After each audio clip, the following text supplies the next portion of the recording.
The only tank available for the Corepunk Alpha 4 test is the Warmonger Legionary. I'm going to go over its abilities really quick, and then we're going to get over to the talent tree. We have Shield Bash that's going to be a knockback and does damage. It's going to make enemies vulnerable for 5 seconds and does some extra aggro. We have Catapult that's going to throw the nearest ally or enemy, do some damage in an area where you throw them, and stun all the vulnerable enemies in that radius. We have Spear Throw that's going to throw a spear. It's going to do extra range and damage based on how long you let it charge up. That's going to deal damage, and then taunt vulnerable enemies. And the ultimate, the Unstoppable.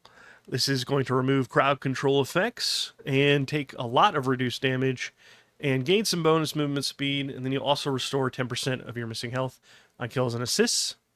And the Legionary's passive, which is Iron Skin.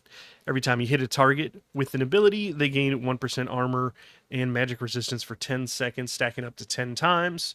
And at 10 stacks, that's converted into bonus attack power.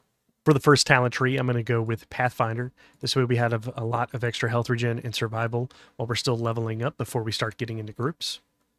I'm going to take Self-Sustenance, giving us extra health regen outside of combat. Then I'm going to take Eldritch Transmutation, giving us 10% damage and 10% damage reduction when we use an alchemy consumable. I plan on using cheaper consumables fairly often, like painkillers, just so this buff is working very frequently. And then Flame Forged, after we use a campfire, we receive a buff that increases our primary attribute by 10%. I believe this is attack power for the Legionary. Then Sneak Prevention, so we cannot be approached unnoticed, and all effects and attacks from behind and from invisibility do not work.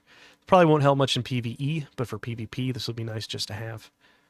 And the last point in the talent tree is going to go into Guardian of the Wild. Upon taking lethal damage, the character survives at 1 health and is granted a shield for 30% of their maximum health for 10 seconds on a 5-minute cooldown. This way, if we do die, say if we're taking a boss or something, the healer has a nice buffer to heal us back up. For the next tree, I'm going to go with the Mage tree. I'm going to take Mana Flow, increasing our mana regen by 5% for each ability that is on cooldown. We're going to get some synergy out of this with Arcane Insight, reducing the cooldown of all abilities by 20%. And even more synergy with Aetheric Redirection. 10% of incoming damage is redirected to mana instead of health. So we have a pretty consistent 10% damage reduction. Then Aetheric Reservoir. This is going to give us an extra 2% mana regen every 5 seconds, further increasing synergy with the Aetheric Redirection talent.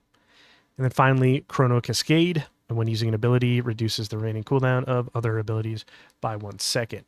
The last tree that we're going to take is the Tank tree. I'm going to start with Stalwart Defender. When our character has less than 50% health, we receive 10 armor and 10 magic resist. This is going to synergize well with our passive that gives us more attack power for the armor and magic resist that we have. Then Protector's Presence, increasing our armor and magic resist by 5 for every ally champion nearby, up to 3 stacks, so that'll be 15 extra for each. Then Bulwark, all critical strikes dealt to the character have a reduced critical damage multiplier of 50%. Hopefully this makes us crit immune for PvE. For the next talent, I'm going to go with Juggernaut, increasing our max health by 10%. Out of the 3 in this row, this is going to be the most consistent, always giving us a nice health boost. And for our last talent, I'm going to go with Last Stand. When receiving lethal damage, the character has a 50% chance to avoid the attack. Additionally, the character regenerates 30% of their missing health over 10 seconds. This also has a 5-minute cooldown. This should possibly stack with Guardian of the Wild, so they'll both activate at the same time, giving you an extra 60% health for our healer to be able to easily get us back up. If they proc separately, I think that would actually be better, and we can have a way to come back from death twice.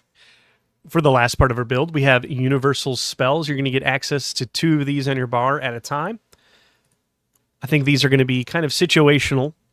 So I think by default, we're going to want to be using the Heal and the Shield Summoner spells for just general content. Now, if you are fighting a boss that has a lot of CC, Cleanse is going to come in handy.